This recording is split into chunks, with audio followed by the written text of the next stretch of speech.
Assalamualaikum warahmatullahi wabarakatuh. Kembali lagi di channel Hadi Al-Quran. Oke, teman-teman yang dirahmati oleh Allah Subhanahu wa Ta'ala, kemarin kita sudah membahas tentang pada pertemuan yang pertama kita sudah membahas tentang al-izharul halqi. Izharul halqi, kita sudah menjelaskan apa itu izharul halqi dan bagaimana bentuk contoh-contoh izharul halqi. Sekarang pada kesempatan kali ini saya ingin menjelaskan kepada kalian teman-teman semuanya, saya ingin menjelaskan tentang al-idgham bi gunnah. Idgham bi gunnah. Ini merupakan poin yang kedua ya. Poin yang kedua yang ada pada penjelasan rumus hukum nun sukun dan tanwin. Nah, ini poin yang kedua. Poin yang pertama kita sudah membahas tentang al-izharul halqi. Jika kalian belum menonton video yang pertama, maka silahkan tonton tentang masalah izharul halqi. Sekarang kita masuk ke al-idgham bi gunnah. Idgham bi gunnah. Ini idgham itu al-idgham bi gunnah, idgham itu artinya memasukkan ya, memasukkan, yaitu memasukkan. Kemudian bi gunnah artinya dengan gunnah, dengan digunnahkan. Bagaimana maksud dari digunnahkan? Artinya tempo bacaannya itu diperpanjang ya, diberi waktu atau diperpanjang dalam tempo bacaannya, dimasukkan, diidghamkan, kemudian digunnahkan. Nah, nanti kita akan kasih contoh bagaimana bentuk al-idgham bi gunnah. Sekarang kita jelaskan terlebih dahulu poin yang paling terpenting di dalam al-idgham bi gunnah.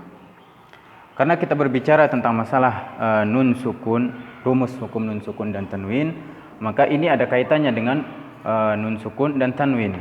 Nah, karena nun sukun dan tanwin ini adalah salah satu yang menyebabkan ada tempat-tempat yang disebut dengan idgham bi gunnah. Maksudnya kayak gimana? Misalnya, apabila nun sukun, sebelum kita masuk, idgham bi gunnah memiliki 4 huruf. Ya. Al-idgham bi gunnah memiliki 4 huruf. Apa saja hurufnya? Kita tuliskan. Yang pertama huruf ya, kemudian huruf nun, kemudian huruf mim, kemudian huruf waw. Kalau digabung menjadi satu kalimat, maka tulisannya yanmu. Yanmu. Untuk mempermudah menghafal ya, yanmu. Nah, ini huruf idgham bi gunnah. Lalu bagaimana? Kenapa dia bisa dikatakan atau menjadi al-idgham bi gunnah? Ketika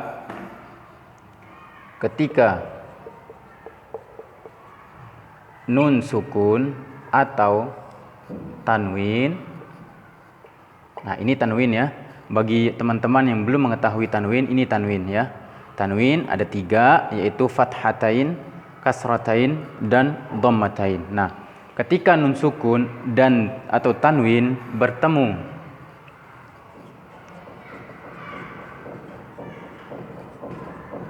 dengan salah satu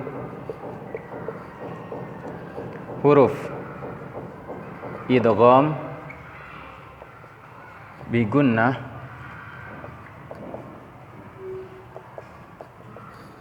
ini ya, bertemu dengan salah satu huruf idgham bi gunnah, maka cara bacanya pertama dia diidghamkan.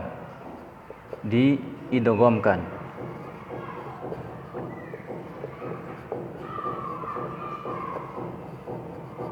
Salah.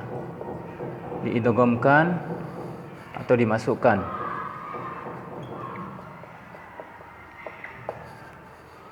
Kemudian yang kedua, dia digunnahkan.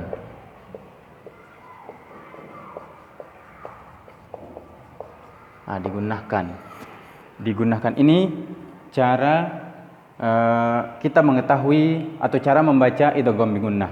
Ya, ketika nun sukun, saya jelaskan ulang kembali. Ketika nun sukun, ini nun sukun ya, yang tidak memiliki baris, dia mati.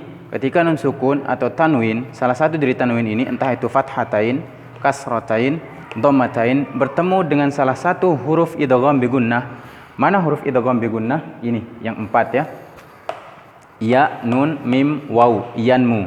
Salah satu dari huruf yang 4 ini, entah itu ya, entah itu nun, entah itu mim, atau waw, maka dia cara dibacanya yaitu dengan yang pertama diidghamkan, dimasukkan. Kemudian yang kedua dia digunakan. Bagaimana cara membacanya? Nah, kita lihat. Kita kasih contoh. Ya.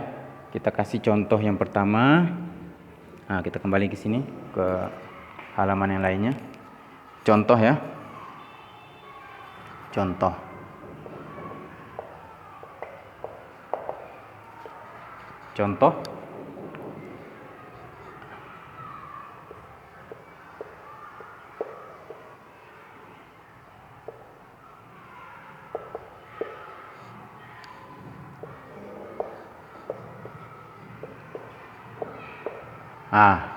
Lihat teman-teman sekalian.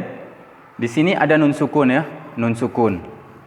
Nun sukun, kemudian setelah nun sukun ada huruf ya.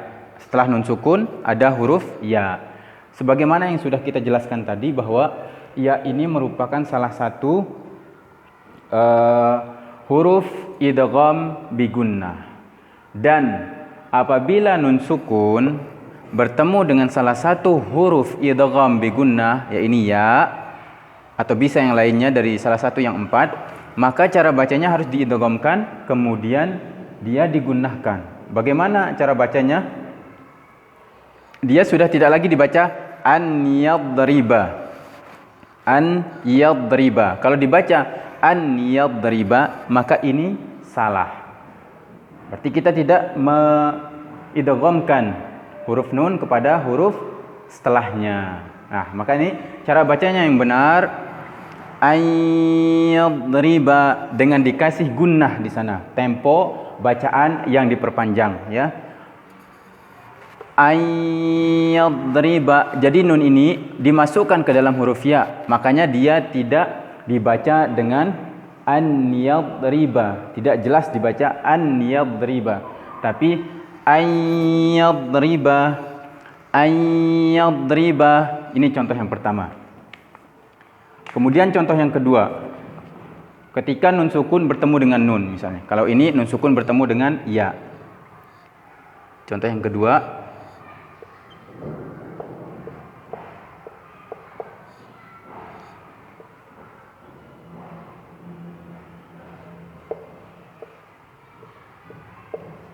ini contoh yang kedua ya. Kita lihat. Di sini ada tanwin fathatain, kemudian bertemu dengan salah satu huruf idgham bi gunnah, yaitu huruf nun ya, huruf nun. Maka gimana cara bacanya? Dalam keadaan seperti ini kita tidak boleh membaca kullan numiddu. Nunnya bertasydid, kullan numiddu. Tidak boleh dibaca seperti itu. Karena di sana bertemu dengan nun, salah satu huruf dari huruf idgham bi gunnah, dan kemudian tanwin ini bertemu dengan huruf idgham bi gunnah, maka kita harus membaca sesuai dengan kaidah bacaan yang sudah ditetapkan. Bagaimana cara bacanya? Kullan numiddu. Tanwin ini dimasukkan ke dalam nun yang bertasydid. Jadinya dia tidak dibaca kullan numiddu, tapi kullan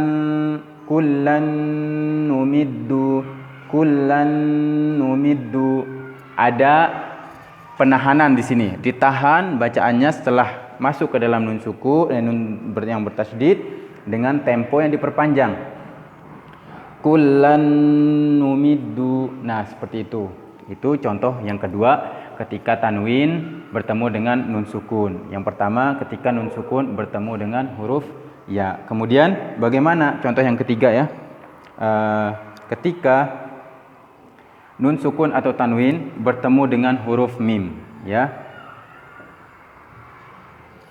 Contoh yang ketiga.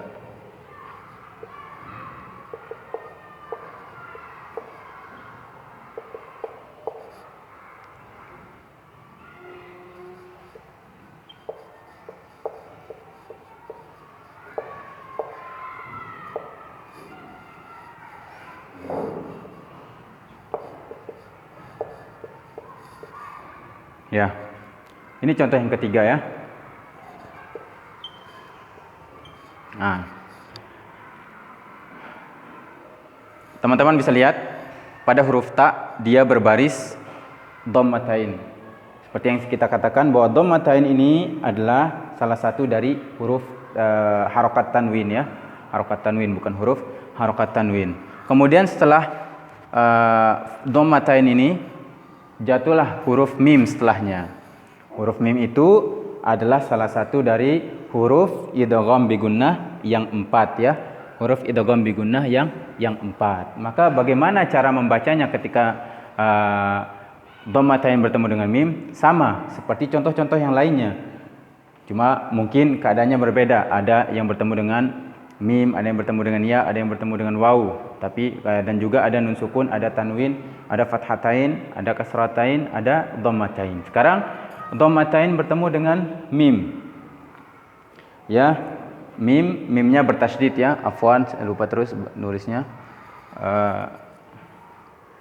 Mimnya bertasydid. Maka bacanya jangan sampai kalian membaca kalimat ini atau keadaan seperti ini, sullatum minal awwalin, sullatum minal awwalin. Kalau dibaca sullatum minal awwalin, maka ini bacaannya tidak sesuai dengan kaidah atau bisa kita katakan ini bacaan yang salah. Maka yang benar adalah sullatum minal awwalin. Nah, ditahan pada huruf mimnya karena mimnya juga bertasydid, kemudian dia merupakan salah satu huruf idgham bi gunnah dan kebetulan dia bertemu, tanwin itu bertemu dengan dia, maka dibaca sullatum minal awwalin. Nah, seperti itu ya. Teman-teman bisa difahami ya tentang contoh yang ketiga. Kemudian kita masuk ke contoh yang terakhir yaitu huruf waw. Huruf waw ini merupakan salah satu huruf idgham bi gunnah. Bagaimana kalau seandainya huruf waw ini bertemu dengan tanwin atau nun sukun? Kita kasih contoh.